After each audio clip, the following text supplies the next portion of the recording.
Siguiente tema es conexión de resistencias en serie y en paralelo. Miren, vamos a hacer un pequeño resumen nada más de las expresiones, cómo lo vamos a trabajar, y voy a tratar de darles un resumen aquí de cómo se lleva a cabo esto. Tenemos dos opciones. Podemos conectar nuestra resistencia. Recuerda que una resistencia puede ser cualquier dispositivo, ¿sí?, por el cual fluye la intensidad de corriente eléctrica, ¿sí?, o que necesite cierta cantidad. Para esto, pues se tiene que adaptar el circuito de acuerdo a las condiciones o a la demanda de la misma. ¿Sale? ¿Quién lo impulsa? Bueno, pues nuestra fuente de poder o nuestra diferencia de potencial, que viene siendo el voltaje. En este caso, paralelo.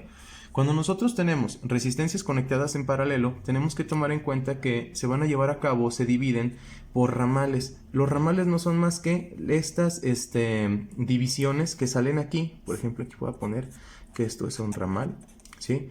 Este es otro ramal. Y aquí tendríamos otro, ¿sale? Entonces tenemos, fíjate bien, 3 ramales para 3 resistencias. Cada una de ellas iría así como en cada uno de sus ramales. Siempre nuestra intensidad de corriente eléctrica va a fluir en sentido contrario. Es decir, aquí está el polo positivo, aquí el negativo, en este sentido. Siempre buscando llegar al otro lado. Por lo tanto, ¿qué tenemos de tomar en cuenta? Que aquí las resistencias, ¿sí?, lo vamos a hacer de la siguiente manera para sacar una resistencia total del circuito. ¿Con qué fórmula? Bueno, 1 sobre la resistencia equivalente es igual a 1 sobre la resistencia 1 más 1 entre la resistencia 2 más 1 entre la resistencia 3. O en su defecto, si tuviéramos n número de resistencias, tendríamos que sumarlas, pero todas ellas dividir 1 entre el valor de la resistencia. Aquí es importante. Imagínate que ya tienes tu resultado. 1 sobre la resistencia equivalente igual a X resultado. Todavía no tienes tu resultado. ¿Qué tienes que hacer aquí? Bueno, todavía al resultado que te dé, la resistencia equivalente será igual a 1 entre ese valor. Este valor que tienes aquí. ¿Sale? Te lo pongo así como una nota esto. Lo vamos a poner así como independiente, nada más una nota para que tomes en cuenta que no tienes el resultado de manera directa, sino que va a ser todavía a partir de la suma de 1 entre el valor de las resistencias, todavía dividirlo entre 1. ¿Qué tiene de característico un circuito en paralelo? Bueno, un circuito en paralelo tiene de característico que el voltaje o el valor del voltaje es el mismo para cada una de las resistencias. No pasa nada. Si tú quisieras calcular la intensidad de corriente eléctrica, siempre será el mismo valor del voltaje, el mismo en cada uno de los ramales, entre el número de la resistencia. O si lo sacamos como un factor común, pues podemos dejar nosotros, para sacar la intensidad de corriente eléctrica total del circuito, el voltaje, ese valor del voltaje que tendrías acá de todas las resistencias, ese valor del voltaje, y si te fijas aquí, pues esto sería nuestra resistencia equivalente, que es lo mismo que tenemos acá, ¿no?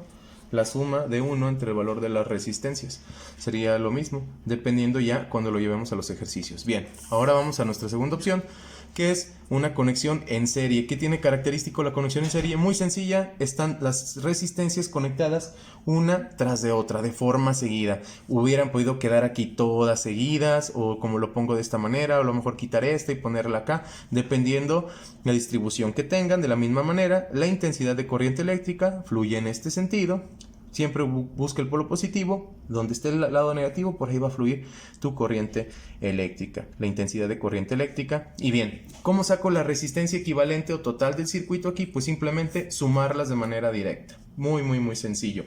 ¿Qué tiene de característico un circuito en serie? Pues que aquí ese voltaje, si te fijas, se va ahora sí que distribuyendo por cada resistencia, ya que van de manera seguida. Por lo tanto, para sacar el voltaje total, sí, tendrías que sumar el voltaje en esta parte, el voltaje en esta otra resistencia y en esta otra resistencia para tener nuestro voltaje total. En conclusión, circuito en paralelo.